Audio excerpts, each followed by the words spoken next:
Hi everybody, my name is Kaylee, and in today's video I'm going to be sharing with you 8 things that are a little strange that we do around our house to help us save money. So the first thing that we do is we water down our Dawn dish soap.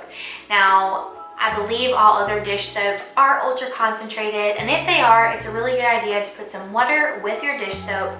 I use a little soap dispenser at my sink. I have one for my dish soap and one for my hand soap, and I just put in some Dawn with some water, and I use that throughout the week to wash dishes. I don't have to change it every week, but it is something that has really helped us stretch out that dish soap. The second thing that we do is my husband and I, we share shampoo and we also share body wash. And before you're like saying, what? You share the same things? Yes. So we get a very like neutral scent. Like right now we have like an apple scent for our shampoo, and for the body wash it's called like Ocean Breeze. And so we use that throughout the months. I mean, normally it doesn't last us 6 months, but it does last us a while, and we have been doing that for a while now, and we really enjoy it. It cuts back on like him buying certain shampoos, me buying certain shampoos, and most of the time, if it's something like if I'm trying to let my hair like get more moisture, I will get a shampoo that's like that, and the scent is normally really neutral. And it does make, when we do buy special soaps, like if you were to get like Bath and Body Works or Harry's, my husband loves the Harry's scent and collection. If you buy soaps like that for each other, it makes them a little bit more special because you don't have them that often. The third thing is, I'm looking at my phone, the third thing is that I cut my sponges in half. So a normal sponge is about a rectangle, it's a rectangular size, and so what I do is I just buy them from Aldi and I cut them in half, and that way I get double the sponges with half the cost, and it makes me happy. I never really realized that this was strange until someone came into our house and was like helping us with dishes one night, and they're like, oh yeah, I noticed you cut your sponges in half, and like I explained it to them, and they're like, oh, that makes like total sense. So try it out, it's super simple, and you don't need a huge sponge, you really just need that small part of the sponge to make it work. The fourth thing is that I don't pour a bunch of laundry detergent on my clothes. So sorry mom if you're watching this, but growing up my mom, I want to say, unless I'm wrong, would use like a cap full of laundry detergent. And guys, you don't have to use a cap full. I use not even half, like maybe a fourth of a cap full or a third, depending on how big the load is. And I just don't fill up the cap all the way, pour it on my clothes. They're not as strong scented as like if you did more detergent, but in my mind, like my clothes don't have to smell like super fragrant, you know what I mean? Like that's just more chemicals and stuff. So anyways, I use about fourth or third the size, the capful of laundry detergent, and it works out really well. Our clothes are clean and we don't have any complaints. The next thing that we do, or that I do, is I don't get my hair done that often. I get my hair done about 2 to 3 times a year, and I used to get my hair done every 6 weeks. Yeah, that's a lot of hair color.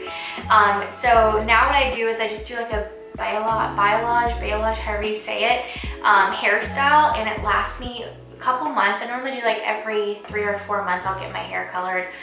And it really has saved us a lot of money, because every time I would go to get my hair colored every 6 weeks, it was, around $100, and that gets pretty pricey. And it's just for your hair. You really don't need to get it done every 6 weeks, and it gives your hair a break. So that is something that we do to help us save money. The next thing that I don't do is I don't get my nails done that often. They're pretty plain right now, and most of the time I paint my own toenails. If we are going on a special occasion or like a trip or something and I want to get my nails done, it makes it even more special, kind of like with the soap thing, but I just don't get my nails done. I used to get them done twice a month and get a pedicure once a month, which I probably should get a pedicure once a month, but I don't, because it's $25 at least every time you go.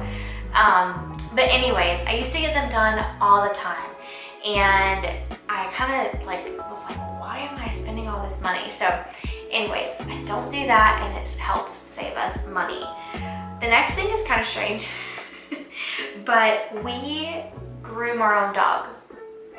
Because of quarantine and everything going on in the world right now, it was kind of hard. Dog groomers were still open, and then our dog groomer got sick, and so it just was, we just kind of resorted to this in a natural way. My husband has wanted to do this like forever, and it kind of worked out with the quarantine and everything, and so we ended up grooming Sophie. Now we don't like cut her nails, and we don't do, this is TMI, but small dogs have like the anal glands that you have to like take care of, and we don't do that. We would take her like to PetSmart or something, but we haven't come up like with that problem recently.